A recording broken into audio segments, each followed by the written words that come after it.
See, all I can definitely say this is not accurate.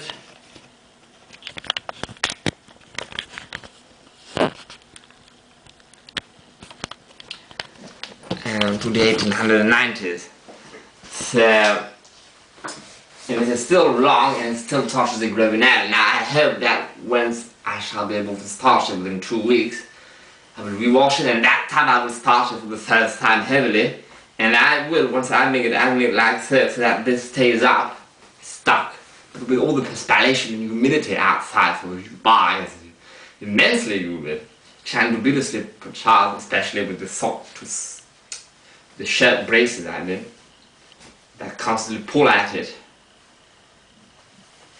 have it to unfold, and thus that still touches the gravinet. It's quite annoying. Now what I do like now is I unbutton this, so at least I try for the penis not to touch that, so there's not that urine still in there, because I do not want to. It is long to iron, it took me an hour and a half, because I iron it wet until dry, which is the best manner to do it. Anyhow, so even when I do not starch it, now I was not, well, enough in the shed, because so yes, it is not accurate, but for now, because I have these removable collars I desire to wear, that is the only way to do it. Now, they do have a poet shirt, but the poet shirt looks way more accurate than a pullover shirt. And it has a band collar, not meant to take a style some are meant to, but it is already a band collar, so all that one would need to do is take away the button in the front, fold it in the back, and then create a buttonhole upon the right hand side of the collar of the front, and that will have a removable collar adapted shirt. But the problem is that poet shirt is meant to be a casual shirt, which would be more for, which wouldn't be tenable to starch, and it would be a super woven device made out of a thick flannel, sort of shedding cloth, and would be great there for in lower middle or in a middle class interpretation, let alone obviously working class interpretation, but not good for starching, and on top of that wearing below a wool waistcoat and coat in the hottest country on earth. So now I can remove this collar to show the band collar. The band collar is very small, which is pretty accurate. And now yes, I wanted to talk about those braces. So those braces, one of my first videos, I talked about how they might last 15 years. Well, I could not have been further away from truth. In fact, the 11th OGC fellow has great content. Civil War reenactor says that during the Civil War, leather braces were not popular because with perspiration, which obviously would indubitably be upon braces, they rot. And this is exactly what happened to those. So I already talked about all the transformations I had done upon them, and these were meant to be the molding braces, but now, except for the new part that was recreated in a shop, which used a different leather because they did not have suede, which is clearly black. The rest turned by now a light brown because I had to wash them. For the first time I actually used water and a soap, a special old leather soap I purchased on eBay. And anyhow, I did that also knowing that they were completely dying because I had been wearing them so much recently. And the leather is all cracking up and I'm bound to snap any minute from now. So leather braces would dirty your cloth a lot, because the gunk of the perspiration gets stuck in the leather. It's hardly possible to remove it, even using water, and water will indubitably destroy them, so it is a bad thing to do it at the beginning when it's still new. And with the perspiration, especially in a super hot country like here, they dry up, change shape, change color, whatever. So good thing they will not last long, so I can have an excuse to get something else. Now I'm wearing the morning trousers, which are no longer morning trousers, and which first of all I'm wearing because they are my last pair of trousers to wear. Now the tan ones that were initially light, like a dark tan light chestnut, of the playlist 1890s men dressing up.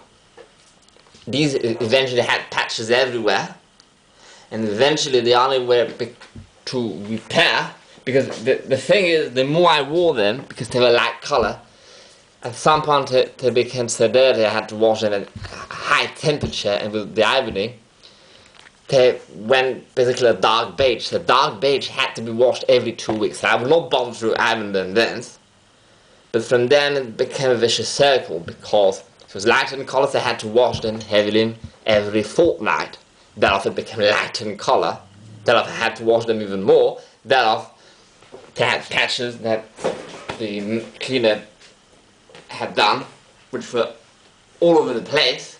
And eventually, because they are much tighter fit than these ones, and I calculated my trousers to wear with the period proper long under trousers that I had in the 1930s, which are not these under trousers. These I only got because in summer like now and in September it's so hot I have to wear these. So these, I would still be able to wear the tan trousers and add another patch, but I did not add another patch because we went it super tight now with the patches. It's tightening the cloth, the pattern from here to there, and then there was a hole there. So the only reasonable manner would have been to put a huge patch, because no requirement to put a small one. It would be ridiculously in vain. For all I know, a week later it will crack here. So the only manner to save them would be to put a huge patch here, which one may argue is worth it, since the whole back might stay intact for at least 1 more year. But the problem is, by then it would have been immensely uncomfortable, at least to me, to wear below the long under trousers. Thereof, they are in the souvenir suitcase with all my other too small and or too irreparable like these, but as in not worth repelling because it will not function, legwear in that suitcase. And I got rid of so many, but all the important ones are there. Like the white, I was actually wearing the white 1910s ones, and they got patched everywhere, and these are actually from 1914, and I now know these are, you never saw them in the videos, because at that time they were broken, but then I thought, actually they could be patched heavily. These are from 1914, the oldest pair of trousers I ever owned, and they were issued in the French army during the First World War. I let it land, because there was a surviving pair with a proper stamp on Etsy for sale very recently. The exact same, spot on same buttons, same pattern, exact same cloth. So I landed. I thought they were American. No, they were purchased from America, but actually the collector had them from the French army. They were initially French. And so I rewore them because they were so large, I was cut so large. I will not take them out now. That also the patches could be put everywhere. The problem is the whole cloth was breaking away, so I kind of gave up on them. And so these were all my trousers left. So the black ones now are obviously dark grey, because black cotton turns dark grey, even with synthetic dyes, and I suspect these are dyed synthetically, which is not something that existed back then. Otherwise the cloth is accurate. These are the Scooty ones that I was wearing once I was mourning from Victoria, in the playlist 1890s Gentlemen Undressing, or whatever it is called. Now that I cleared dark grey, which is actually correct, better for me, since I'm not in mourning. Ideally I want a dark grey striped pepper and salt, but dark grey is actually more formal and not mourning. And these are no longer mourning braces, these are no longer black, and also I wanted to wear them with my old 1928 braces that have been completely repaired, but which cannot function with that pair of trousers, because the buttons, which are riveted large buttons on these trousers, will not work with these. It worked because now these have been fully repaired. So initially I replaced the, and I know that from 1928 because there is a patent date upon the ends. I think I already showed that patent date on the inside of the buckles, and they were hard to see. Yes, so once I was repelling them, see, I had to down all the way through, all the way. So a cleaner did that, and then I did it. And then she put these, because it was breaking everywhere, so she put this was hard to do, these pieces of cloth. And I was putting the leather tab ends that were modern, from places that were probably 20 years off